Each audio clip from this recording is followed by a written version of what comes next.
আসসালামু আলাইকুম। শুভ সকাল। আজকে আমরা এসেছি হাজী মোহাম্মদ দানেশ বিজ্ঞান ও প্রযুক্তি বিশ্ববিদ্যালয়ের কৃষিতত্ত্ব বিভাগ কর্তৃক আয়োজিত শিক্ষা সফরে। প্রথমে আমরা গিয়েছিলাম দিনাজপুর জেলার নসিপুর বাংলাদেশ কৃষি উন্নয়ন কর্পোরেশন বিএডিসিতে। সেখান থেকে আমরা চলে এসেছি দিনাজপুরের ঐতিহাসিক প্রত্নতাত্ত্বিক জাদুঘর কান্তনগর প্রত্নতাত্ত্বিক জাদুঘরে। এখানকার প্রবেশ মূল্য ছিল 20 টাকা করে। আমরা অনেক স্টুডেন্ট থাকায় দর কষাকষি করে 20 টাকার টিকিট 10 টাকা দিয়ে কিনে ভেতরে ঢুকেছিলাম। আপনারাও দেখুন এবং কমেন্টে বলুন আমার 10 টাকা উসুল হয়েছে কিনা। ভেতরে ঢুকেই আমরা দেখতে পাচ্ছি বিভিন্ন ধরনের অর্নামেন্টাল এবং ফুলের গাছ দিয়ে সাজানো অসম্ভব সুন্দর একটি বাগান। গাছপালাগুলোকে প্রুনিং করে সুন্দর করে সাজিয়ে বিভিন্ন ধরনের আকৃতি করা হয়েছে।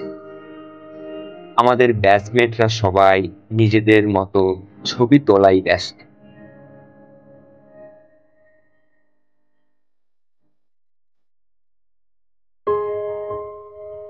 একটু সামনে এগিয়ে যেতেই দেখি একজন মালি তার সুনিপুণ দক্ষতায় হেজগুলো প্রুনিং করে সুন্দর আকৃতি তৈরি করছে।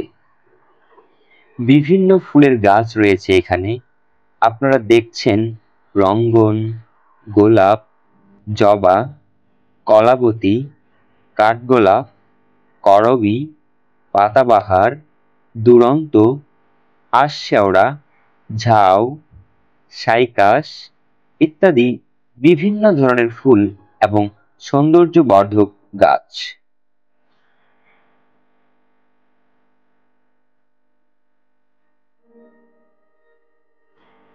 এছাড়া জাদুপুরে ঢোকার মুখেই রয়েছে দিনাজপুর জেলার একটি ম্যাপ।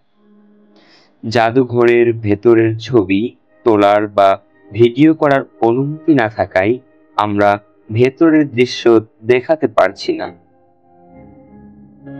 এর ভেতরে রয়েছে দেশের বিভিন্ন স্থান থেকে পাওয়া প্রাচীন যুগের সভ্যতার বিভিন্ন ধরনের নিদর্শন।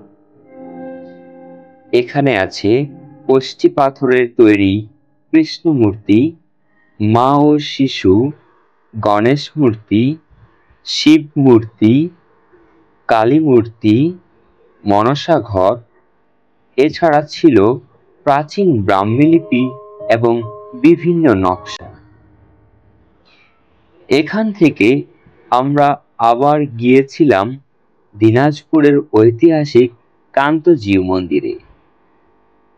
এরপর আমরা বাসে উঠে আবার ক্যাম্পাসের দিকে রওনা হলাম। এটি ছিল একটি দারুণ অভিজ্ঞতা। চাইলে আপনারাও ইতিহাসের সাক্ষী এই প্রাচীন নিদর্শনগুলো দেখতে ভ্রমণ করতে পারেন কান্তনগর প্রত্নতাত্ত্বিক জাদুঘরে। আজকের ভিডিও এ পর্যন্তই। আমাদের সাথে থাকার জন্য আপনাদেরকে ধন্যবাদ। ভিডিওটি ভালো লেগে থাকলে লাইক, কমেন্ট এবং শেয়ার করতে ভুলবেন না কিন্তু।